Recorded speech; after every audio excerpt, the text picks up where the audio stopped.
大家好，又係我 Henry 啊。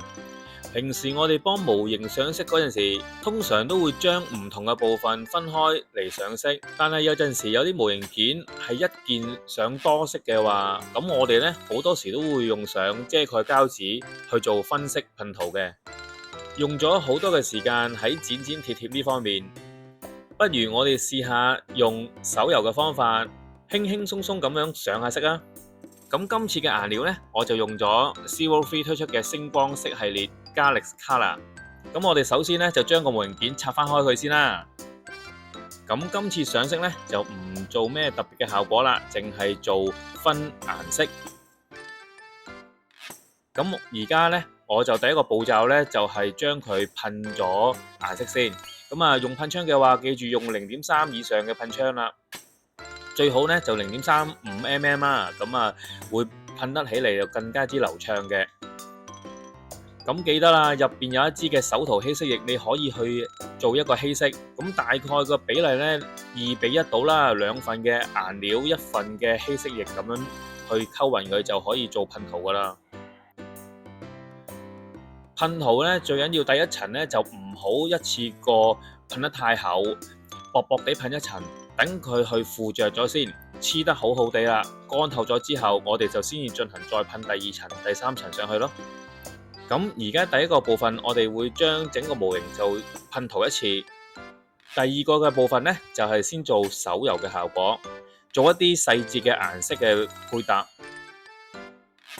模型方面呢，我就選擇咗用 SD 高達啦。你唔好睇佢個樣得得意意啊，因為佢好多時都係一件件要做好多隻嘅顏色。咁樣嘅話，今次呢嘅測試就啱晒啦。建議大家呢就打磨完先，咁啊先至去做上色，因為呢可以令到個表面呢冇咁光滑，上色嗰陣時會比較容易啲。咁啊之後呢再上底灰，到最後呢先至上色。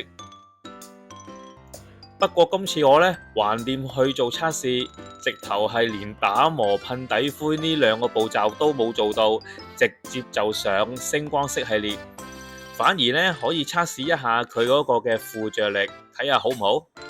咁而家呢我就去做噴塗啦。咁雖然冇做打磨啦，但係佢都算拗得係比較實淨嘅。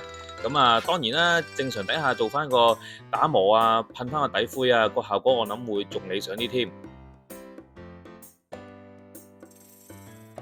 好，咁而家呢，我哋就噴完晒整個模型呢，就跟翻佢本身嗰個嘅顏色就噴晒啦。咁我哋做下一個步驟就係手塗呢個步驟啦。咁佢盒裝裏邊呢已經係附送咗2支嘅面碎筆啦，同埋一個膠碟仔啊。咁就唔使左揾右揾啦，而家可以即時動手啦。我哋記得要搖勻啲顏料啊。咁我哋擠落個碟仔度嘅話，唔需要一次過擠好多嘅。咁啊。啱啱夠今次用已經可以噶啦，咁啊同埋記得啦，用翻少少嘅手塗稀釋液作為一個稀釋啦。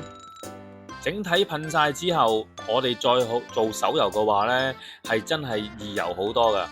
你哋都可以不妨試下。大概油嘅話呢，大概2至3浸到啦，咁其實佢都可以能夠覆蓋整體嘅顏色噶啦，已經。呢一款嘅星光色系列油完晒出嚟之後呢，個效果呢就會好似半光澤咁樣，有閃閃令令嘅效果，但係就唔會係好耀眼嘅。咁另外仲有多一款嘅玩法呢，可以佢隨口附送一支嘅光油，到最後我想要再靚身啲，你可以用嗰陣光油噴上去啊，或者油上去，令到多一種嘅效果出現啦。其實油模型呢，可以複雜又可以簡單。咁簡單出嚟嘅話，我哋只要做一啲嘅分析對比嘅效果嘅話，其實已經好好睇啦。唔需要下下要做到100分，我哋先至開始動手做嘅。唔好諗咁多，我哋屋企嘅模型非常之多啦，而家不如拎出嚟油下佢，砌下佢啦。整出嚟自己欣賞一下，整得靚唔靚都係自己做過啊嘛。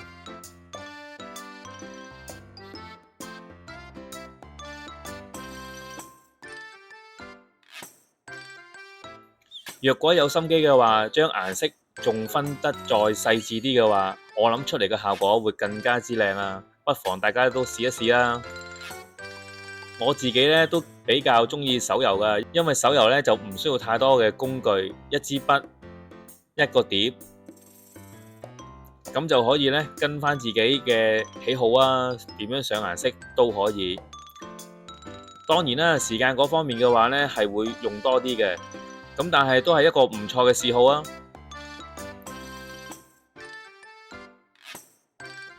而家樣樣嘢都要快都要趕，不如試一試慢落嚟，細心享受一下每一樣嘅小嘅事情啦。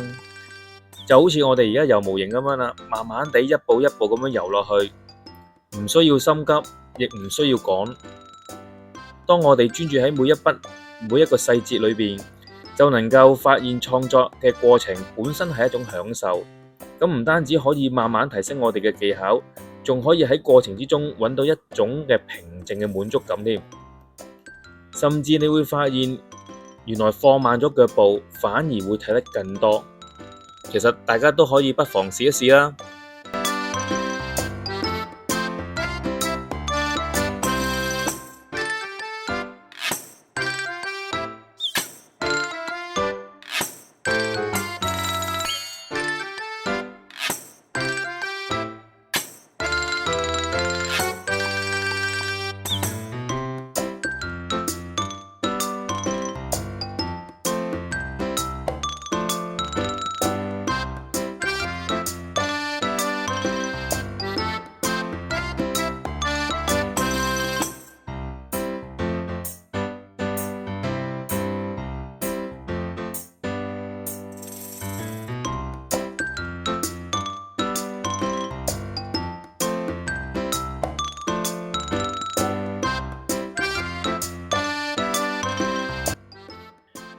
頭部嘅白色呢，我就用咗 Pop-Color 2嘅顏色嘅，咁啊出嚟嘅效果呢，佢比較滑啲啦，咁啊所以喺後邊做手遊嘅話呢，的確係會比較吃力少少，咁啊但係都唔緊要嘅，我哋主要第一浸呢，就薄薄地平均塗上去，咁啊等佢乾透咗之後呢，再塗多幾層啦，大概係4層至5層到啦，咁啊基本上一樣係可以覆蓋得到。咁啊，而家去翻個頭部啦。咁啊，頭部呢，我而家貼翻對眼。咁啊，喺個底嗰度呢，就油咗個黑色先。咁啊，貼眼有冇啲咩特別嘅技巧呢？其實就都冇乜嘅。咁如果你唔想整花個貼紙嘅話，可以啊。我哋對準個位置先。咁啊，對準個位置之後呢，我哋就可以用翻個棉花棒，就唔好用嗰啲鉗啦，因為用棉花棒嘅話呢，就唔會刮花嗰個貼紙嘅表面啦，唔會有一啲嘅痕跡出嚟啦。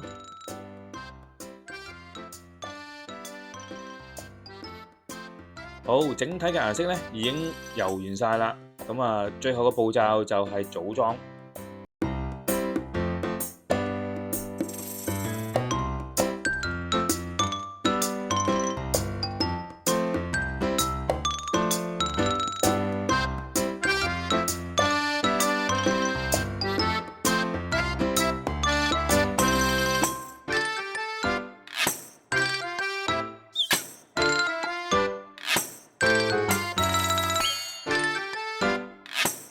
今集嘅影片呢就嚟到呢度，鍾意呢條片嘅朋友記得俾個讚我啊，或者分享俾你嘅朋友啊。